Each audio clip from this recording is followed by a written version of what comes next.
नमस्कार दोस्तों, आपने हमेशा लोगों को यह कहते हुए सुना होगा कि कांटेदार वृक्ष व दूध वाले पौधों को घर में नहीं लगाना चाहिए। लेकिन आज हम यहाँ ऐसे दो वृक्षों की पौराणिक कथा के बारे में जानकारी प्राप्त करेंगे जिन्हें घर में लगाना अत्यंत ही शुभ माना जाता है। जी हाँ दोस्तों, मैं बात कर रही हूँ शमी वृक्ष, जिससे खेजड़ी के नाम से भी जाना जाता है, जो कि एक कांटे वाला वृक्ष है। दूसरा वृक्ष जिसके बारे में हम बात करेंगे वह है मदार अर्थात सफेद अकाव का वृक्ष, जिसमें से दूध निकलता है।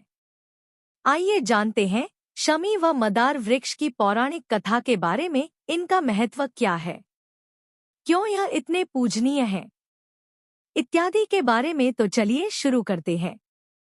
शमी व मदार वृक्ष का पौराणिक कथा के अनुसार शमी ऋषि ओरा की पुत्री थी। ऋषि अपनी पुत्री से अत्यंत प्रेम करते थे। ऋषि ने अपनी पुत्री शमी का विवाह धौम्य ऋषि के पुत्र मदार के साथ किया था।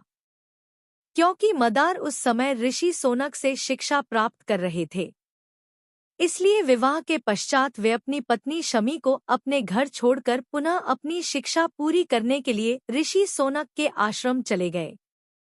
जब मदार युवावस्था में पहुंचे तब वे अपनी पत्नी शमी को लेकर ऋषि सोनक का आशीर्वाद प्राप्त करने के लिए आश्रम की ओर निकल पड़े।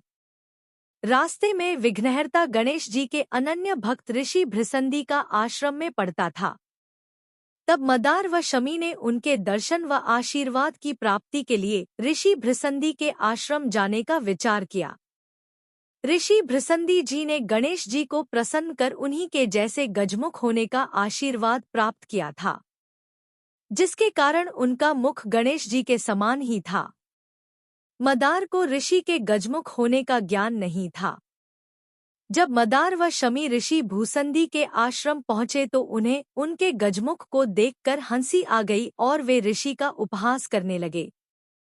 तब ऋषि भृसंदी ने उन्हें श्राप दे दिया कि तुम दोनों वृक्ष बन जाओ और ऐसे वृक्ष बनो जिसे कोई पशु पक्षी भी ना खाए और ना ही उसके पास आए।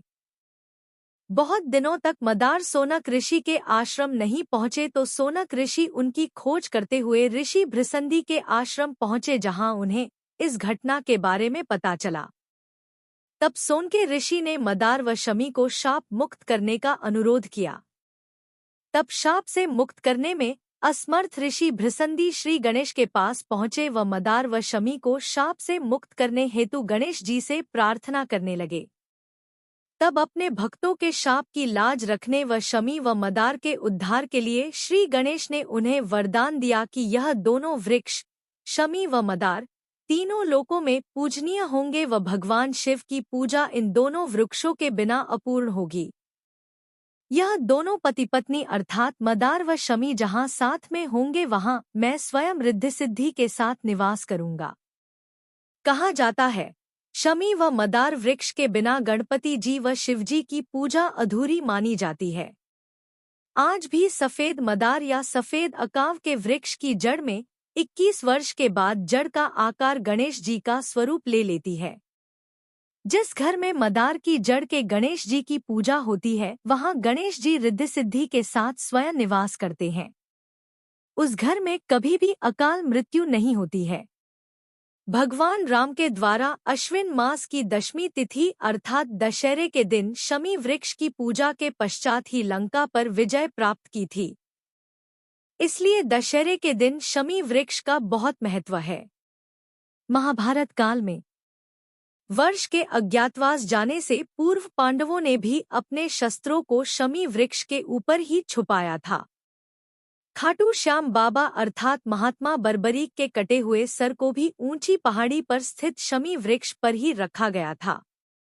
शमी का वृक्ष अपने आर्थिक व पौराणिक मूल्यों के कारण राजस्थान का राजकीय वृक्ष भी है, जिसे लोग वहां की स्थानीय भाषा में खेजड़ी का वृक्ष के नाम से भी जानते हैं।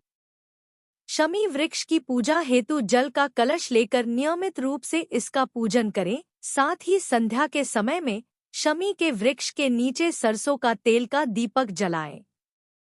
शमी वृक्ष के पास सरसों की तेल का दिया लगाने पर न्याय के देवता शनि देव की कृपा परिवार पर बनी रहती है। आशा करती हूँ शमी व मदार वृक्ष की पौराणिक कथा और महत्व पर आपको हमारी यह जानकारी पसंद आई होगी। हमारे साथ अंत तक बने रहने के लिए धन्यवाद।